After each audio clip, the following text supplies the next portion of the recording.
Hello everyone, मैं प्रियंका स्वागत करती हूँ आप सभी का एक बार फिर से अपने नए वीडियो में। तो देखिए, आज से हम जिस टॉपिक पे डिस्कस करेंगे वो है हमारा टीचिंग एप्टीट्यूड। और टीचिंग एप्टीट्यूड जो हम पढ़ेंगे वो आपके EMRS के TGT PGT एग्ज़ाम के लिए यहाँ पर हम पढ़ने वाले हैं। अब देखिए, जो EMRS के एग्ज़ाम है, चाहे वो TGT का हो या PGT का हो, दोनों का जो सिलेबस है वो सेम है। यानी कि टीचिंग एप्टीट्यूड दोनों में एक ही लेवल का पूछा जाएगा, सेम सिलेबस है। और यहाँ पर हम अपना पूरे जितने भी टॉपिक है, एक तरीके से आप कह सकते हैं कि फुल कोर्स को कंप्लीट करेंगे। और आज ये हमारी क्लास 1 है, जिसमें हम शिक्षण का अर्थ जानेंगे। तो एक बार पहले क्लास स्टार्ट करने से पहले हम सिलेबस थोड़ा सा देख लेते हैं कि टीचिंग एप्टीट्यूड में हमारे कौन कौन से टॉपिक हैं। तो देखिए, ये है हमारा सिलेबस पूरा टीचिंग एप्टीट्यूड का। अब देखिए, यहाँ पर सबसे पहला जो टॉपिक है वो है टीचिंग, यानी कि शिक्षण का नेचर, यानी कि इसमें अर्थ आ जाएगा, उसकी परिभाषाएं आ जाएंगी, क्या होता है शिक्षण, इसे कैसे समझ सकते हैं, इसकी क्या प्रकृति है, क्या विशेषताएं हैं, ये सारी चीज़ें यहाँ पर दी गई हैं। और बाकी के टॉपिक हम जैसे जैसे आगे अपना क्लास करते रहेंगे, हम बाकी के टॉपिक्स को भी समझेंगे। तो आज ये हमारी पहली क्लास है जिसमें हम टीचिंग का अर्थ और उसकी प्रकृति क्या होती है, क्या विभिन्न विद्वानों ने परिभाषाएं दी हैं, वो सारी चीज़ हम यहाँ पे डिस्कस करेंगे। तो चलिए स्टार्ट करते हैं अपनी क्लास को। तो देखिए, सबसे पहले हम बात करते हैं शिक्षण के अर्थ की। अर्थ यानी कि मीनिंग, यानी कि शिक्षण होता क्या है। तो देखिए, अगर हम एक लाइन में बात करें तो शिक्षण का अर्थ होता है सीखने में सहायता करना।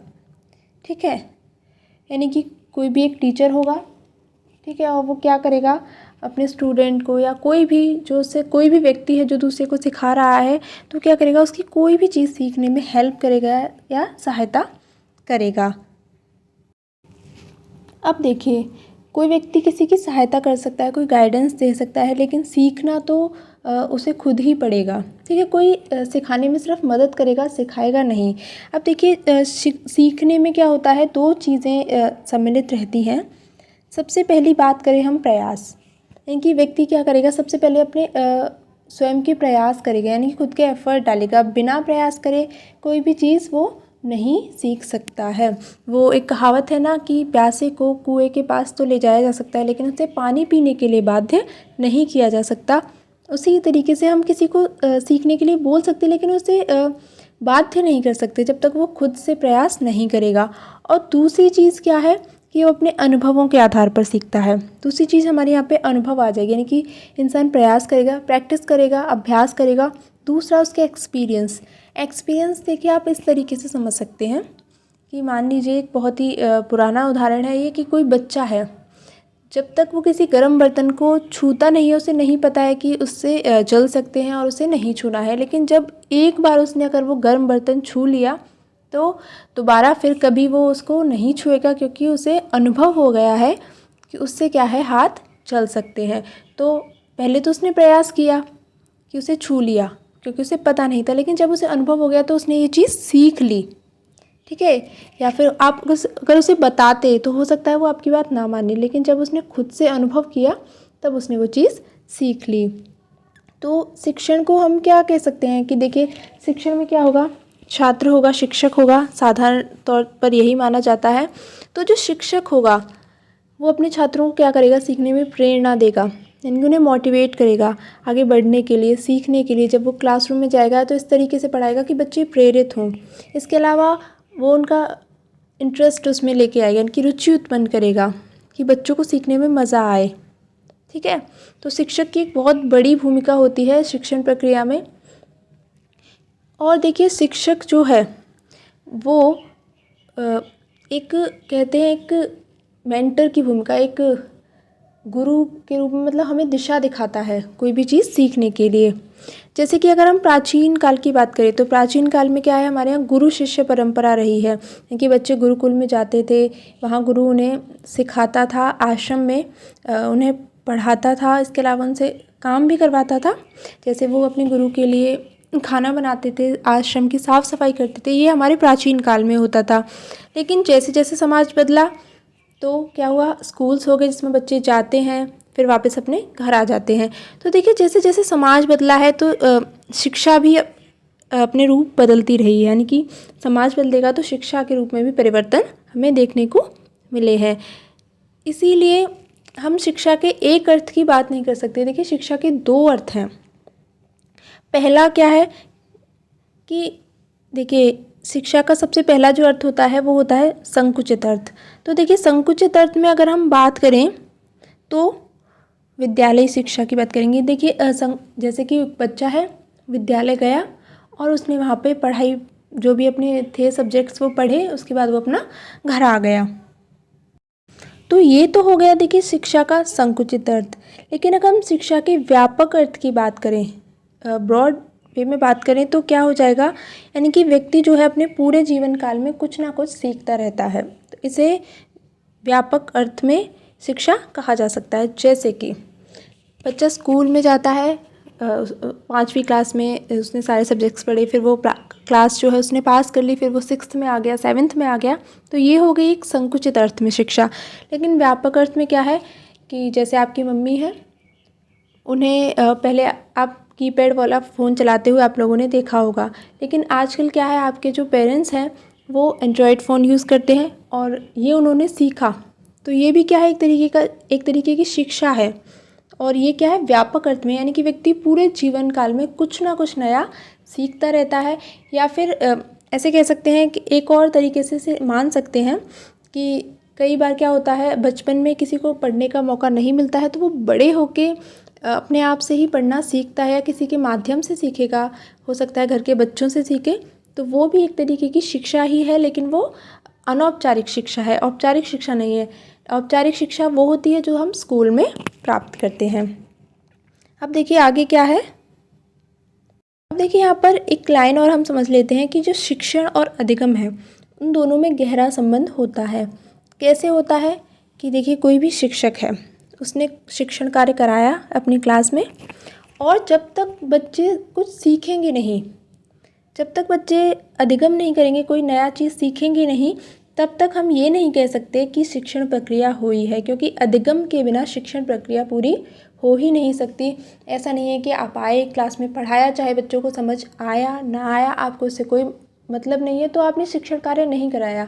आपका शिक्षण कार्य तब तक सफल नहीं होगा जब तक बच्चे सीखेंगे नहीं। यानी कि हम कह सकते हैं कि जो शिक्षण है और अधिगम, इन दोनों में बहुत ही गहरा संबंध होता है और शिक्षण एक सामाजिक प्रक्रिया मानी जाती है। चलिए आगे बढ़ते हैं, दो परिभाषाएं देखते हैं जो कि अलग अलग विद्वानों ने दी हैं शिक्षण की। उनसे हम शिक्षण का अर्थ और भी अच्छी तरीके से समझ सकते हैं। तो देखिए, सबसे पहली जो परिभाषा है वो है क्लार्क की। क्लार्क क्या कहते हैं कि शिक्षण वो प्रक्रिया है, यानी कि शिक्षण को एक प्रक्रिया मानते हैं जो कि व्यवहार में परिवर्तन, किसके व्यवहार में परिवर्तन लाएगी, शिक्षार्थी के, यानी कि जो स्टूडेंट है, विद्यार्थी है, उसके व्यवहार में परिवर्तन आएगा। और देखिए, व्यवहार में परिवर्तन को ही सीखना कहा जाता है। तो कहीं ना कहीं घुमा फिरा के वही बात, अर्थ वाली बात ही परिभाषाओं में दी जाती है। और ये जो प्रक्रिया है वो नियोजित और संचालित की जाती है, किस लिए, व्यवहार में परिवर्तन लाने के लिए। यानी कि शिक्षण को क्लार्क ने क्या माना है, एक ऐसी प्रक्रिया माना है जो किस लिए की जा रही है, शिक्षार्थी के व्यवहार में परिवर्तन लाने के लिए, यानी कि उसको कुछ सिखाने के लिए जो प्रक्रिया की जाती है वही शिक्षण है। आगे बढ़ते हैं, अगली जो परिभाषा है वो है रिस्क की। ये कहते हैं कि सीखने के लिए दिया जाने वाले जो निर्देश हैं उसी के रूप में शिक्षण को परिभाषित किया जा सकता है। यानी कि एक शिक्षक होगा, वो निर्देश देगा किसको, अपने शिक्षार्थी को, और किस लिए देगा, सीखने के लिए। यानी कि घुमा फिरा के वही बात की जा रही है, चाहे व्यवहार में परिवर्तन कहें, अधिगम कहें या उसे सीखना कहें, बच्चे को कुछ ना कुछ सिखाना है, चाहे वो किसी भी तरीके से सीखे, उसे हम शिक्षण यहाँ पर कहेंगे। यानी कि सीखने के लिए दिया जाने वाला निर्देशन ही शिक्षण है। अब आगे बढ़ते हैं। अब देखिए, यहाँ पर बात की गई है कि शिक्षा कैसी प्रक्रिया है। तो देखिए, अगर हम भारतीय मत को स्वीकार करें तो शिक्षा को यहाँ पर द्विमुखी प्रक्रिया माना गया है। एक तरफ क्या होगा, इसके शिक्षक होगा, यानी कि एक पक्ष पे आपके शिक्षक होगा और दूसरी तरफ आपके विद्यार्थी या शिक्षार्थी होंगे। ठीक है, तो दो मुखी प्रक्रिया है और दोनों ही जो पक्ष हैं महत्वपूर्ण है। अगर इनमें से एक भी अनुपस्थित होगा तो शिक्षण प्रक्रिया नहीं हो पाएगी। यानी कि दोनों के मध्य अंतःक्रिया होती है और यही क्या है, शिक्षण माना जाता है। यानी कि शिक्षक और शिक्षार्थी के मध्य जो अंतःक्रिया होती है उसे ही शिक्षण का नाम दिया जाता है। और ये एक द्विमुखी प्रक्रिया है और भारतीय मत के अनुसार, यानी कि भारतीय मत के जो लोग हैं वो मानते हैं कि शिक्षण एक द्विमुखी प्रक्रिया है। अब देखिए, कुछ लोग इसे त्रिमुखी प्रक्रिया भी मानते हैं। यानी कि तीन पक्ष कौन से हो गए, तो देखिए पहला तो हो गया यहाँ पर, एक तरफ हो गया शिक्षक, दूसरी तरफ हो गया यहाँ पर विद्यार्थी और तीसरे में हो गया आपका समाज। ठीक है, तो देखिए ये त्रिमुखी प्रक्रिया हो गई, विद्यार्थी, शिक्षक और समाज। इन तीनों के मध्य क्या होगा, इन तीनों के मध्य आपकी अंतःक्रिया होगी। अंतःक्रिया होगी यानी कि शिक्षक विद्यार्थियों को सिखाएंगे, विद्यार्थी शिक्षक से सीखेंगे और ये प्रक्रिया कहाँ होगी, समाज में घटित होती है। और देखिए इसको मानने वाले जो विद्वान हैं उनका नाम है जॉन डीवी। यानी कि जॉन डीवी ने शिक्षा को त्रिमुखी प्रक्रिया माना है।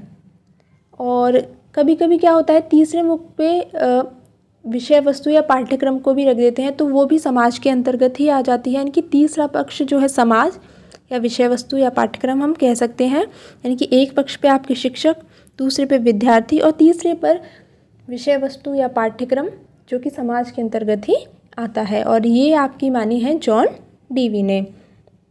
तो देखिए ये थी आज की हमारी पहली क्लास जिसमें हमने बहुत ही बेसिक चीज़ें समझी हैं। और अगली क्लास में हम उसकी जो विशेषताएं हैं, शिक्षण प्रक्रिया की जो विशेषताएं हैं जिससे आपको इसके अर्थ को और समझने में सहायता मिलेगी, उसको हम डिस्कस करेंगे। तो आज की वीडियो में इतना ही। अगर आपको वीडियो अच्छी लगे तो प्लीज़ लाइक और सब्सक्राइब करना ना भूलें। तो तब तक के लिए थैंक यू सो मच।